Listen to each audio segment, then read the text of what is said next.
Hi friends, ഇന്ന് നമ്മൾ ബയോളജിയുടെ ജനിതക ശാസ്ത്രത്തിലെ രണ്ടാമത്തെ ക്ലാസ്സാണ് നോക്കുന്നത്.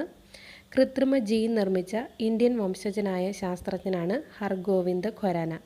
കൃത്രിമ ജീന് നിർമ്മിച്ച ഇന്ത്യൻ വംശജനായ ശാസ്ത്രജ്ഞൻ ഹർഗോവിന്ദ് ഖൊരാനയാണ്. അദ്ദേഹം നിർമ്മിച്ച കൃത്രിമ ജീനാണ് ഈസ്റ്റ് tRNA. അപ്പോൾ കൃത്രിമ ജീൻ നിർമ്മിച്ച ഇന്ത്യൻ വംശജനായ ശാസ്ത്രജ്ഞനാണ് ഹർഗോവിന്ദ് ഖൊരാന. ഈസ്റ്റ് tRNA ആണ് അദ്ദേഹം ലാബിൽ കൃത്രിമമായിട്ട് നിർമ്മിച്ചത്. രോഗത്തിന് കാരണമായ ജീനുകളെ മാറ്റി പകരം പ്രവർത്തനക്ഷമമായ ജീനുകൾ ഉൾപ്പെടുത്തുന്ന ചികിത്സാ രീതിയാണ് ജീൻ തെറാപ്പി. രോഗത്തിന് കാരണമായ ജീനുകളെ മാറ്റി പകരം പ്രവർത്തനക്ഷമമായ ജീനുകൾ ഉൾപ്പെടുത്തുന്ന ചികിത്സാ രീതിയാണ് ജീൻ തെറാപ്പി എന്ന് പറയുന്നത്. അതുപോലെ ഹ്യൂമൻ ജീനോം പ്രോജക്റ്റിന് തുടക്കം കുറിച്ചത് 1990കളിലാണ്. ഹ്യൂമൻ ജീനോം പ്രോജക്റ്റിന് തുടക്കം കുറിച്ചത് 1990കളിലാണ്.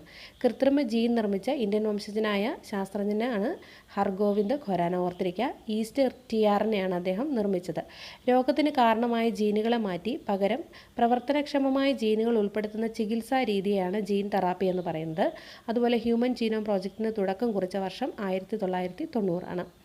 ഇനി ഒരു പ്രത്യേക സ്വഭാവത്തിന് കാരണമായ ജീനിൻ്റെ സ്ഥാനം DNA-യിൽ എവിടെയാണെന്ന് കൃത്യമായി കണ്ടെത്തുന്ന സാങ്കേതിക വിദ്യയാണ് നമ്മൾ ജീൻ മാപ്പിംഗ് എന്ന് പറയുന്നത്. അപ്പോൾ ഒരു മനുഷ്യരിലോ ഏതെങ്കിലും ഒരു ജീവിയിലോ പ്രത്യേക സ്വഭാവത്തിന് കാരണമാകുന്ന ജീന് DNA-യുടെ എവിടെയാണ്, ഏത് ഭാഗത്താണ് എന്ന് കണ്ടെത്തുന്ന സാങ്കേതിക വിദ്യയാണ് ജീൻ മാപ്പിംഗ്. ഒരു ജീവിയിൽ അടങ്ങിയിട്ടുള്ള മൊത്തം ജനിതക വസ്തുക്കളെയാണ് നമ്മൾ ജീനോം എന്ന് പറയുന്നത്. ഒരു വസ്തുവിൽ അടങ്ങിയിട്ടുള്ള മൊത്തം ജനിതക വസ്തുക്കളെ പറയുന്ന പേരാണ് ജീനോം എന്ന് പറയുന്നത്. മനുഷ്യ ജീനോമിൽ കാണപ്പെടുന്ന സജീവ ജീനോമുകളുടെ എണ്ണം ഏകദേശം 2400ഓളം വരും. അപ്പോൾ മനുഷ്യ ജീനോമിൽ കാണപ്പെടുന്ന സജീവ ജീനുകളുടെ എണ്ണം ഏകദേശം 2400 ആണ്. മനുഷ്യ DNA-യുടെ ഭൂരിഭാഗവും അടങ്ങിയിരിക്കുന്ന ജീനുകൾ ജങ്ക് ജീനുകളാണ്. ജീനുകൾ എന്നാണ് മനുഷ്യ DNA-യുടെ ഭൂരിഭാഗവും അടങ്ങിയിരിക്കുന്ന ജീനുകൾ എന്ന് പറയുന്നത് ജങ്ക് ജീനുകളാണ്. അപ്പോൾ ഒരു പ്രത്യേക സ്വഭാവത്തിന് കാരണമാകുന്ന ജീനിൻ്റെ സ്ഥാനം DNA-യിൽ എവിടെയാണെന്ന് കൃത്യമായിട്ട് കണ്ടെത്തുന്ന സാങ്കേതിക വിദ്യയാണ് ജീൻ മാപ്പിംഗ് എന്ന് പറയുന്നത്. ഒരു ജീവിയിൽ അടങ്ങിയിരിക്കുന്ന മൊത്തം ജനിതക വസ്തുക്കളാണ് ജീനോം എന്നറിയപ്പെടുന്നത്. മനുഷ്യ ജീനോമിൽ കാണപ്പെടുന്ന സജീവ ജീനുകളുടെ എണ്ണം ഏകദേശം 2400 ആണ്. അതുപോലെ മനുഷ്യ DNA-യുടെ ഭൂരിഭാഗവും അടങ്ങിയിരിക്കുന്ന ജീനുകൾ ജങ്ക് ജീനുകളാണ്. മനുഷ്യൻ തമ്മിൽ എത്ര ശതമാനത്തിലാണ് DNA-യിൽ വ്യത്യാസമുള്ളത്? അത് 0.2%. വ്യത്യസ്ത മനുഷ്യർ തമ്മിൽ DNA-യിലുള്ള വ്യത്യാസം വെറും 2% മാത്രമാണ്. 0.2% മാത്രമാണ്. ജീനിനെ മറ്റൊരു കോശത്തിലേക്ക് എത്തിക്കാനായി ഉപയോഗിക്കുന്ന DNA വാഹകരെയാണ് നമ്മൾ പ്ലാസ്മിഡ് എന്ന് പറയുന്നത്. ഒരു ജീനിനെ മറ്റൊരു കോശത്തിലേക്ക് എത്തിക്കാനായി ഉപയോഗപ്പെടുത്തുന്ന DNA-യുടെ വാഹകരാണ് പ്ലാസ്മിഡ് എന്നറിയപ്പെടുന്നത്.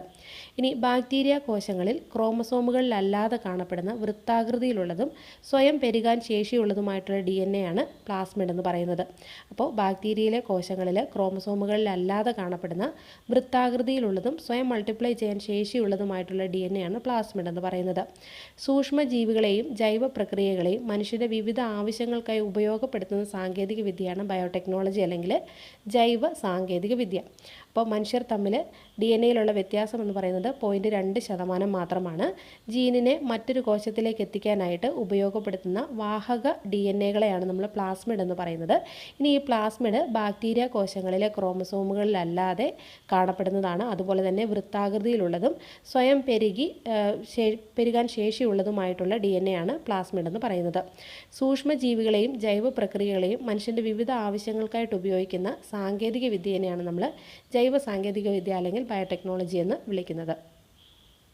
ഇനി ജീനുകളെ മുറിച്ചു മാറ്റാൻ ഉപയോഗിക്കുന്ന എൻസൈം അല്ലെങ്കിൽ ജനിതക കത്രിക എന്നറിയപ്പെടുന്നത് റെസ്ട്രിക്ഷൻ എൻഡോന്യൂക്ലിയസ് ആണ്. റിപ്പീറ്റഡായിട്ട് ചോദിക്കുന്ന പോയിന്റുകളാണ് നമ്മളിവിടെ ഉൾപ്പെടുത്തിയിരിക്കുന്നത്. അപ്പോൾ ജീനുകളെ മുറിച്ചു മാറ്റാൻ ഉപയോഗിക്കുന്ന എൻസൈം അല്ലെങ്കിൽ അതിൻ്റെ ഒരു വിശേഷണമാണ് ജനിതക കത്രിക എന്ന് പറയുന്നത്. അത് റെസ്ട്രിക്ഷൻ എൻഡോന്യൂക്ലിയസ് ആണ് ജനിതക കത്രിക എന്ന് അറിയപ്പെടുന്നത്. ഇനി ജീനുകളെ വിളക്കി ചേർക്കാൻ, ഇനി ഇങ്ങനെ കട്ട് ചെയ്ത് ജോയിൻ ചെയ്യിപ്പിക്കാനായിട്ട് ജീനുകളെ വിളക്കി ചേർക്കാൻ ഉപയോഗിക്കുന്ന എൻസൈമാണ് ലിഗേസ് എന്ന് പറയുന്നത്. ഇതിനെ വിശേഷിപ്പിക്കുന്ന മറ്റൊരു പേരാണ് ജനിതക പശ എന്ന് പറയുന്നത്. അപ്പോൾ ജീനുകളെ മുറിച്ചു മാറ്റാൻ ഉപയോഗിക്കുന്ന എൻസൈം അല്ലെങ്കിൽ ജനിതക കത്രിക എന്നറിയപ്പെടുന്നത് റെസ്ട്രിക്ഷൻ എൻഡോന്യൂക്ലിയസും.